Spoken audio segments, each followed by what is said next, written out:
Agradecemos a Deus por mais essa oportunidade de compartilhar a palavra do Senhor com os irmãos. Nós estamos estudando Filipenses 1, o capítulo 1 e o versículo de número 10. Para aprovardes as coisas excelentes e serdes sinceros e inculpáveis para o dia de Cristo, dia esse de julgamento, dia esse de tribunal.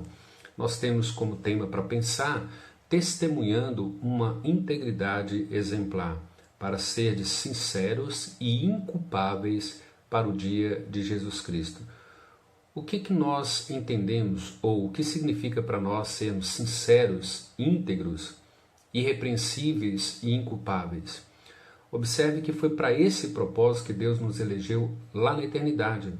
Efésios, 1 capítulo, versículo 4, diz que Ele nos escolheu nele antes da fundação do mundo, para sermos santos e irrepreensíveis. Vejam que a primeira verdade, ela trata do nosso interior, do nosso caráter, daquilo que nós somos, daquilo que somos formados e conformados pelas Escrituras. Se não somos conformados e formados pelas Escrituras, com toda certeza essa sinceridade à luz das Escrituras, ela será um grande problema no nosso coração. Por outro lado, o ser irrepreensível, ser inculpável, se refere a nossas ações externas, as nossas atitudes, os nossos pensamentos e os nossos comportamentos. Quando nós pensamos em integridade, sinceridade, nós estamos pensando na prática da honestidade, da moralidade, independente da circunstância, independente da adversidade, independente do ataque, da pressão, de tudo que é externo, nós temos que testemunhar uma integridade exemplar. Nós temos que nos apresentar sinceros, íntegros, inculpáveis, irrepreensíveis perante o dia de Cristo Jesus. Quando Paulo trabalha aí a questão da sinceridade, ele está exortando esses irmãos cristãos que eles fossem sinceros, que eles fossem íntegros, para que eles pudessem ser livres de uma hipocrisia, de um fingimento. Eles não deveriam tapar o sol com a peneira, tentando esconder as suas próprias fraquezas, tentando esconder as suas próprias fragilidades e as falhas na vida. Isso demonstra um caráter complicado, fingimento, hipocrisia. Eles deveriam parar de agir como se tudo e todos fossem perfeitos e que não pudessem admitir falhas, não pudessem admitir erros na vida, na conduta. Observem que nós somos eleitos para isso, para sermos sinceros, santos e inculpáveis. Paulo está orando para que sejamos sinceros e inculpáveis para o dia do Senhor. Isso implica um processo, um aprendizado. A cada dia mais o nosso caráter, a nossa integridade, a nossa sinceridade, ela precisa ser conformada com o caráter de Cristo, a semelhança de Cristo. Assim como a nossa irrepreensibilidade, a inculpabilidade, ela precisa ser preenchida, formada, refeita, radicada, alicerçada na pessoa de Cristo.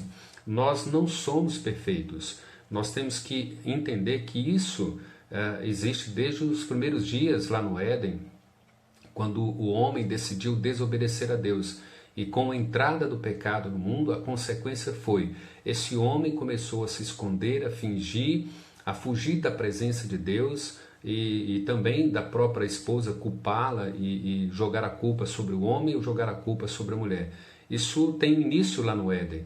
E nós temos que amadurecer esse aspecto, pensar.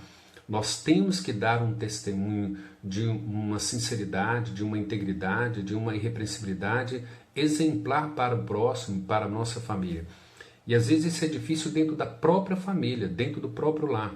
Membros da família não querem ser sinceros, não querem ser inculpáveis, irrepreensíveis, porque quer demonstrar uma coisa que não é e evidenciar aquilo que não é. E isso torna hipócrita ou torna fingido, faz dele um mau caráter, uma pessoa que não tem uma personalidade própria, que não tem um caráter formado à luz das Escrituras. E esse é o desafio que nós temos, tanto dentro da família como dentro da nossa própria igreja. Tiago, no capítulo 5, versículo 16, ele fala dessas nossas fraquezas, mas de uma forma benéfica. Ele diz que nós devemos confessar os nossos pecados uns para os outros, de modo que haja cura, de que haja restauração no nosso meio. Ele está dizendo que, não está dizendo que nós devemos sair contando os nossos pecados para todo mundo.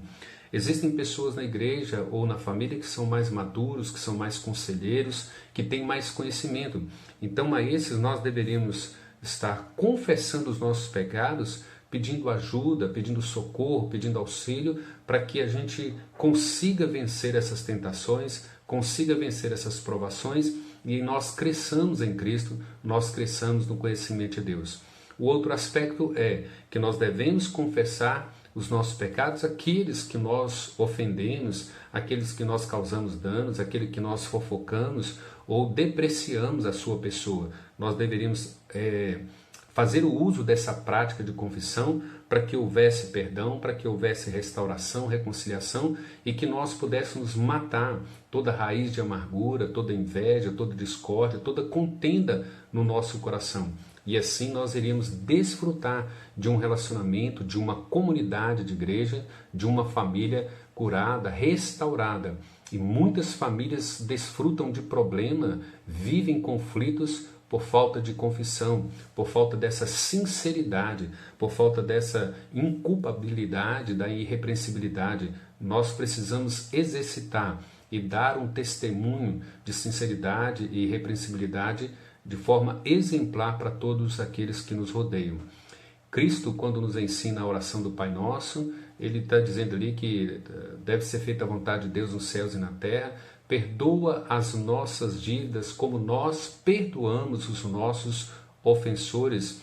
Tem como implicação uma comunidade que vive a prática de confissão, uma comunidade, uma família que constantemente está reconhecendo as falhas, os erros, as fragilidades, assumindo aquilo que nós somos e que nós estamos lutando para melhorar e que nós estamos buscando a conformação e a formação do caráter de Cristo no nosso caráter, na nossa personalidade, na nossa conduta, para que a cada dia mais nós nos pareçamos com Cristo. Como que nós devemos viver vidas sinceras na família e na igreja? Primeiro, não é que nós vamos nos tornar pessoas perfeitas.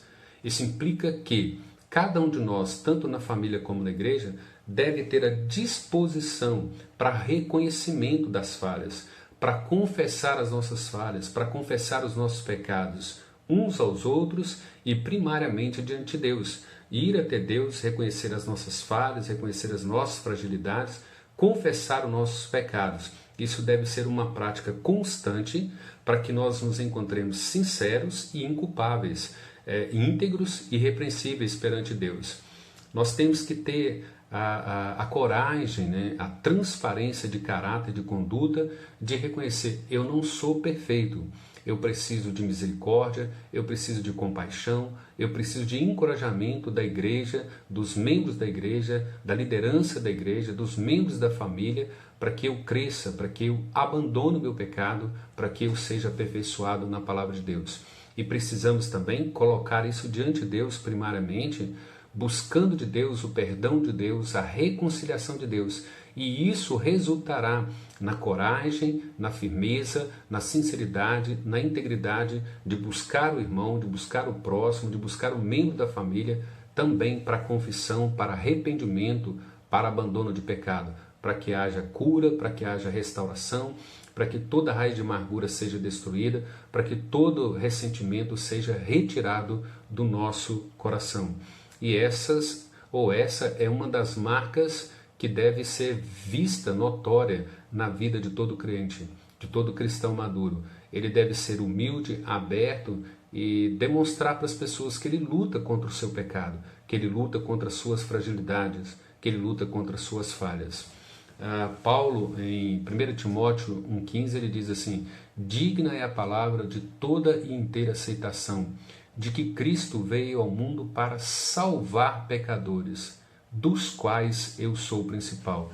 Então ele descreve a sua própria natureza, o seu pecado, a sua fragilidade, mas reconhece a graça de Cristo de vir buscar pecadores, de salvar pecadores como eu e como você.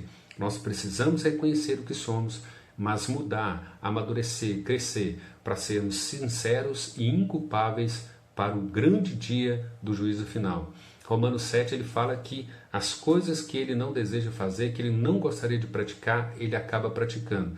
E aquelas que ele gostaria, às vezes ele não faz, e por isso ele tem uma luta. Mas ele diz assim, graças a Deus que me conduz em triunfo. Para você pensar, para que nós estejamos pensando, quando nós agimos como se fôssemos perfeitos, nós nos tornamos pessoas hipócritas, fingidas, não somos sinceros, não somos inculpáveis. Por isso nós precisamos trabalhar isso com muita seriedade na nossa conduta, no nosso caráter, no nosso interior. Segundo, Jesus diz que aqueles que vivem como fingidos, achando que são perfeitos, que não falham, ele diz assim, vocês são como sepulcros caiados, vocês não passam de podridão interna, tentam exibir aquilo que não tem no coração. Isso é fingimento, isso é hipocrisia. E ele falou isso com respeito aos fariseus.